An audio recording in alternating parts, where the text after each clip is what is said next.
What's going on, Aces? Welcome back to the channel. I hope that all of you are having an amazing day. It is a beautiful, crisp, cool fall Thursday.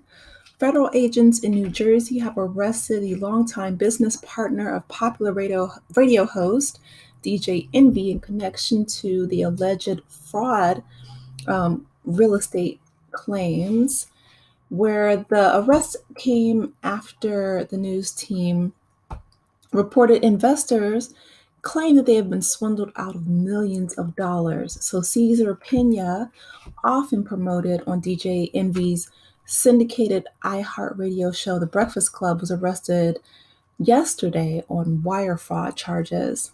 The federal complaint against Pena, who's 45 years old, claims that the man engaged in a Ponzi-like scheme to defraud dozens of victims.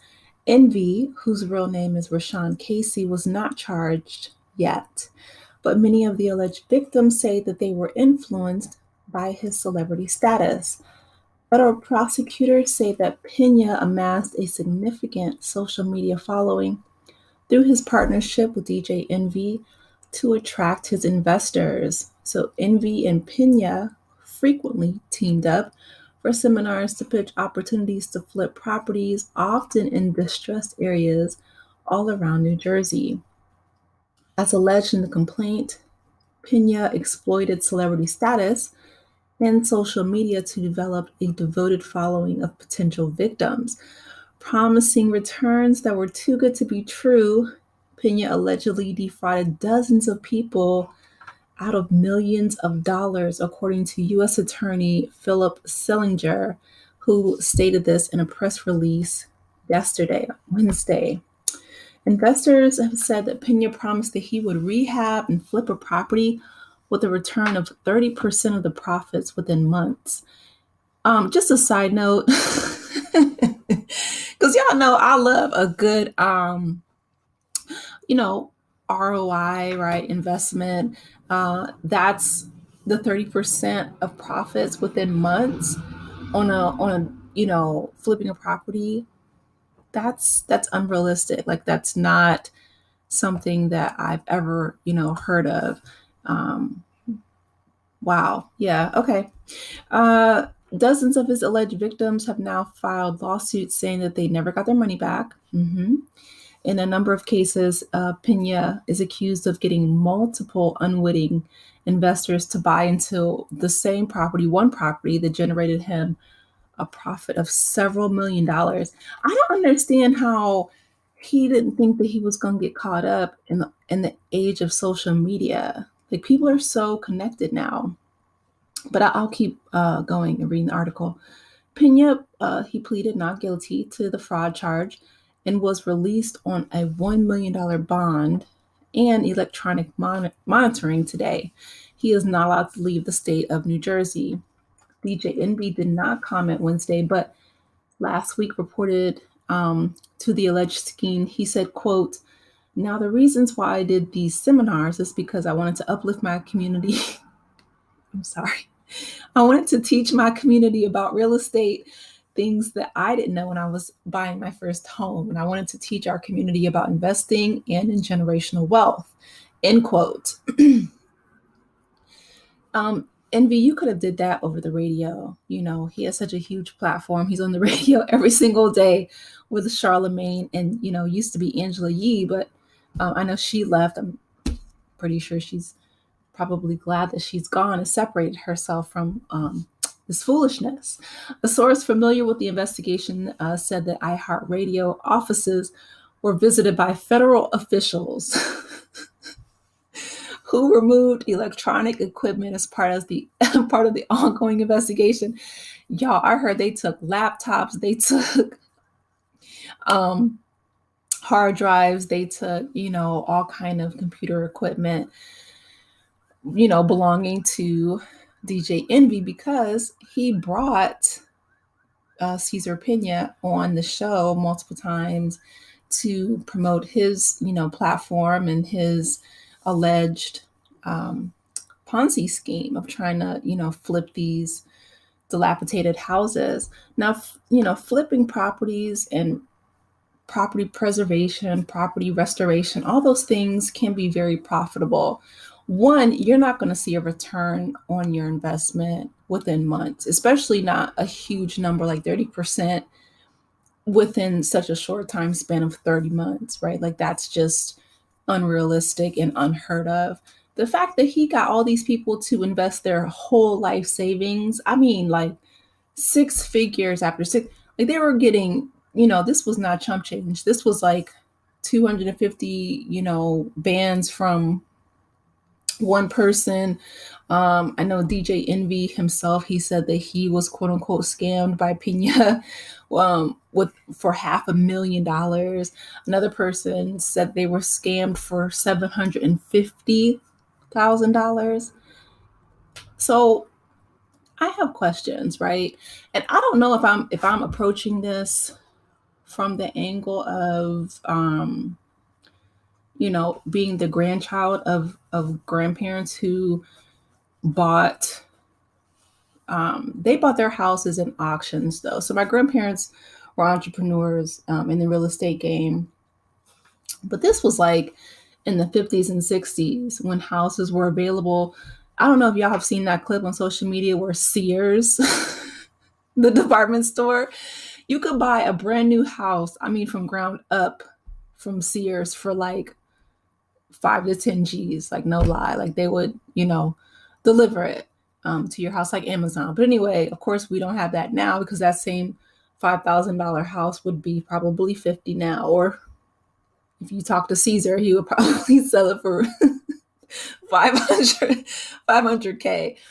But in all seriousness, no, I feel bad because I'm like, my grandparents, they migrated, from the Jim Crow South, very smart, business savvy people, especially my grandfather. So he, started small, right? He bought, one house and then took the profits from that. And, he had other businesses as well, but mostly the money came from real estate. But he, bought cheap, and he was very reasonable, right? They didn't live beyond their means. They had the same car for like 30 years.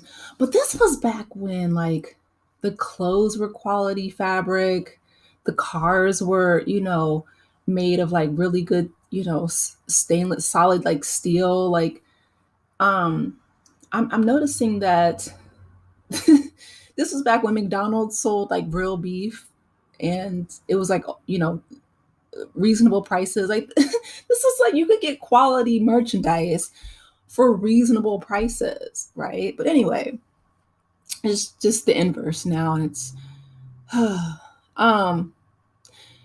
yeah, my heart goes out to these people because if someone were to come up to me and say, you know, give me your life savings or, $500,000 and I'll give you a return on that investment, a 30%, by the way, return on that investment within the next few months. Um, no, like that's to me, it's unrealistic. It's not feasible. It's not plausible. And so, yeah, just my heart goes out to them. Do I think that it's very possible that DJ Envy could join his friend Cesar Pina in the pen? Yeah, it's quite possible because, and people are, saying, is it possible or probable that, he's going to get fired from his job? Yes, if the feds come to your job and um, take your electronic equipment, your laptop, your hard drives, your this, that, and the other, and you're in the media, sponsored by or owned by iHeartRadio, yeah, it's not looking good. But my heart goes out to the victims because I can't imagine, working your whole life for something and then putting all your chips on the table for an alleged Ponzi scheme. Real estate, again, it's a very lucrative business, but you have to be smart about it. You're not going to get a huge return on investment in a short amount of time. You have to put a lot of work into it. Um, Typically, if you want to be successful, my advice is, I would say to be like my grandparents and start small. It was, and I don't even want to say it was easier back then, but it was more sustainable. I'll say back then, like I feel like they were dealing with a much more stable, economy. A lot more people, had sustainable careers, right? You could get a job right out of high school that could support, if you're a man, you could work in a factory and um, buy a 2-bedroom home in a decent neighborhood and have a wife that was a stay-at-home mom, and you could support them on one salary. Those days are gone. But you can still, get into the real estate game if you are smart about it, because don't give your money to anyone else. I would say even your accountant, but you really can't even trust accountants these days. You have to do, you know, um, background checks on people. And Cesar Pina, he did. He was transparent. He went on the Breakfast Club and said the reason why he got into the real estate business was because he had got locked up previously for fraud. And so, unfortunately, this particular, tiger did not change their stripes. He continued to be fraudulent, allegedly. And unfortunately, a lot of people lost their life savings, and my heart goes out to them. But anyway, you guys, I want to hear from you. Let me know your thoughts in the comments. Please be sure to like, share, subscribe if you haven't done so already. And I will talk with you later. Take care, aces. Bye.